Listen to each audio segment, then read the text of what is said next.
ബാംഗ്ലൂർ ബൊമ്മസാന്തരമുള്ള രണ്ടാമത്തെ ഒരു പാർക്കിംഗ് ആണ്. ഞാൻ കണ്ട രണ്ടാമത്തെ ഒരു പാർക്കിംഗ് ആണ്. ഇനി എത്ര പാർക്കിംഗ് ഉണ്ടെന്നുള്ള എനിക്ക് കറക്റ്റ് അറിയില്ല കേട്ടോ. കാരണം ഇഷ്ടംപോലെ പാർക്കിംഗ് പല സ്ഥലങ്ങളുണ്ട്. മുന്നുള്ളൊരു വീഡിയോയിൽ ഞാൻ പറഞ്ഞ പോലെ തന്നെ എന്തായാലും പല ലുക്കിലുള്ള പല ജാതി ഐറ്റംസ് കേട്ടോ. ഒരുവിധ ഐറ്റംസ് നമ്മൾ റീൽസിലായാലും കാര്യങ്ങളൊക്കെ കണ്ട ഐറ്റംസ് തന്നെയാണ് ഇതിലുള്ളതൊക്കെ. ഓറഞ്ചിൻ്റെ വണ്ടിയാണ് ഇവിടെ കൂടുതലായിട്ട് ഞാൻ കണ്ടത് കേട്ടോ. ഓറഞ്ച് മാത്രമല്ല എല്ലാ വണ്ടികളും ഉണ്ട് കേട്ടോ. ഒക്കെ വെറൈറ്റി ലുക്കുകളാണ്. എന്തായാലും പൊളി ഐറ്റംസ് തന്നെയല്ലേ. ഇവർക്ക് എന്തായാലും നല്ലൊരു തണലും കാര്യങ്ങളും കിട്ടുന്ന സ്ഥലത്ത് തന്നെയാണ് പാർക്കിങ്. എന്തായാലും എല്ലാവർക്കും ഉറങ്ങാനും കാര്യങ്ങളും കാണുന്ന സുഖം ഉണ്ടാവും. കണ്ടിട്ട് ഡോറങ്ങ് തുറന്നു വെച്ചാൽ നല്ല കാറ്റിങ്ങനെ കയറി വന്നോളും. എന്താ കോഹിനൂർ ഉണ്ടല്ലേ, ഒക്കെ കേരളക്കാരാണ് കേട്ടോ. നമ്മുടെ നാട്ടിലേക്ക് വരാനുള്ള ടീംസാണ് കോഹിനൂറൊക്കെ. നമ്മുടെ നാട്ടിലേക്കല്ല, കാസർഗോഡ് കാഞ്ഞങ്ങാട് ആ ഭാഗത്തോട്ട് പോകുന്ന വണ്ടികളാണെന്ന് തോന്നുന്നുണ്ട്.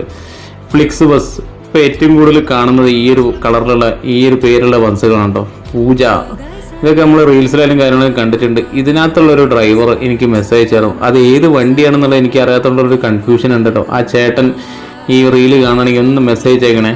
കാരണം ആ ചേട്ടൻ്റെ ഐഡിയ ഞാൻ കുറേ തപ്പിയിട്ട് കിട്ടിയില്ല. അതുകൊണ്ടാണ്. ഓറഞ്ച് പോകുന്ന ഒരാളും എനിക്ക് മെസ്സേജ് അയക്കാറുണ്ട് കേട്ടോ. ഓറഞ്ച് പോകുന്നതെന്നല്ല, ഒരുവിധ വണ്ടി പോകുന്ന ഒരുവിധ ആൾക്കാരും മെസ്സേജും കാര്യങ്ങളും അയക്കാറുണ്ട്. എന്തായാലും ഒരു രക്ഷയിലിട്ടോ പാർക്കിംഗ് കാര്യങ്ങളും വെറൈറ്റി ലുക്കുകൾ തന്നെ. കല്ലട, എവിടെ പോയാലും കല്ലടൻ്റെ ഒരു വണ്ടി എന്തായാലും ഉണ്ടാവും.